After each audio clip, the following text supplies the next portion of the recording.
They plunged through the blackness, the fall endless, their screams swallowed by the void until suddenly they landed with a bone-jarring thud on something soft, damp,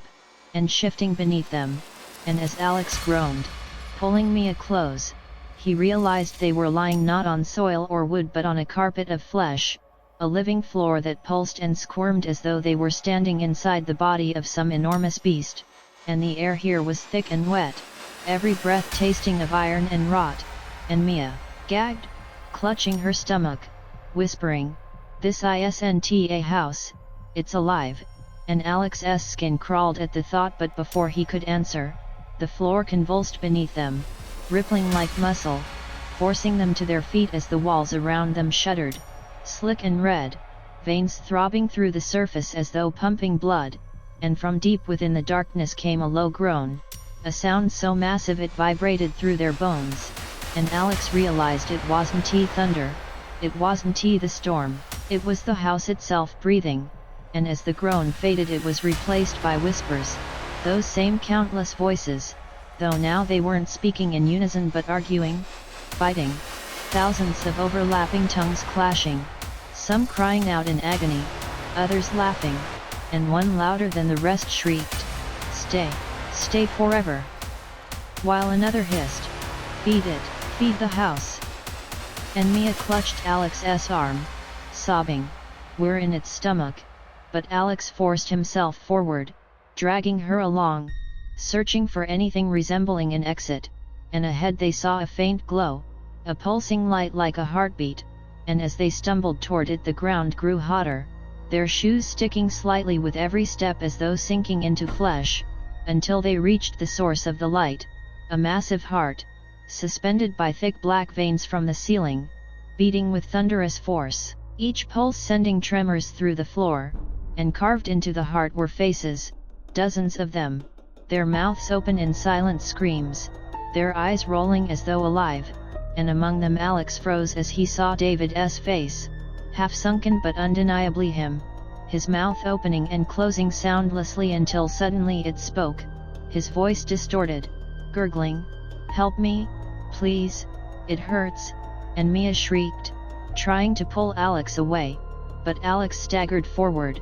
tears in his eyes, shouting, "I'm here, I'll get you out," and he reached toward the heart, but the moment his fingers brushed the slick surface, the faces all screamed at once, a chorus so shrill it shattered something inside his ears, blood dripping from them as he stumbled back, and the heart convulsed, veins thrashing like whips, one lashing across Alex's chest and sending him flying into the wall, and Mia screamed his name, rushing to him, but then the floor split open beneath her, a gaping maw lined with jagged teeth rising from the flesh, and she screamed as it snapped toward her, Alex lunging forward just in time to drag her back, the teeth slamming shut inches from her legs, and as they scrambled back, the whispers rose again, now chanting in rhythm with the pounding of the heart, "One must serve, one must serve, one must serve," and Alex shouted into the void, his voice breaking,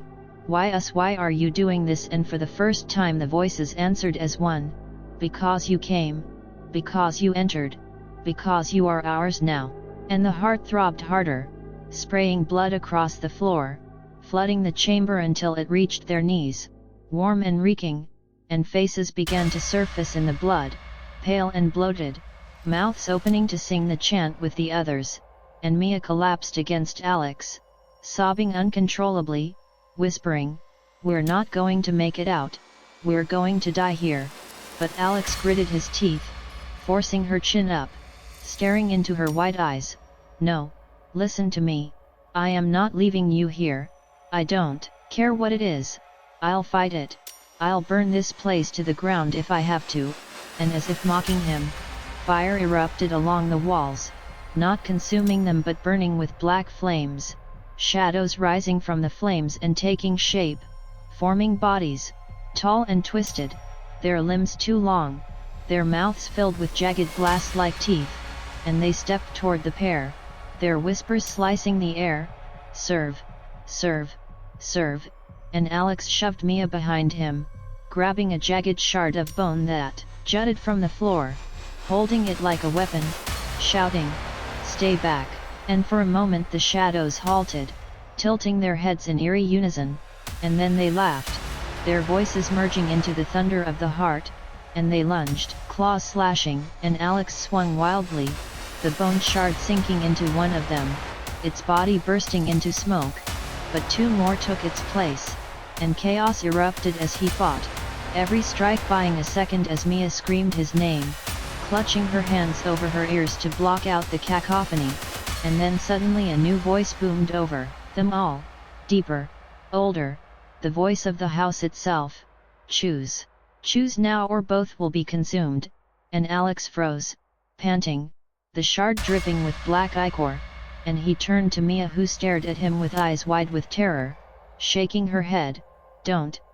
even think it, we stay together, no matter what." But the Heart's faces screamed again, David S. among them, choose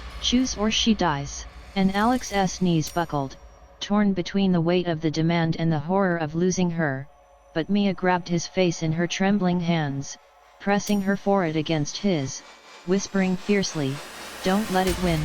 don't give it what it wants, promise me." And Alex nodded, tears streaming, "I promise," and in that moment he turned, raising the shard high, and instead of striking Mia or himself, he plunged it into the beating heart, sinking it deep until the flesh split and black blood gushed, the entire chamber shuddering as the heart wailed, the faces twisting in agony, and the shadows screamed as they dissolved into ash, and the floor convulsed, throwing Alex and Mia violently against the wall, the flood of blood pulling them down, dragging them through another hole that opened beneath the heart, and they were swept into darkness once more, tumbling through liquid fire, their lungs burning, until suddenly they were spat out onto a stone floor, coughing and gasping, and when they looked up, they realized they were no longer inside the fleshy chamber but in a cavernous crypt, endless rows of coffins stretching into the distance, each marked with names carved into the stone, names that glowed faintly,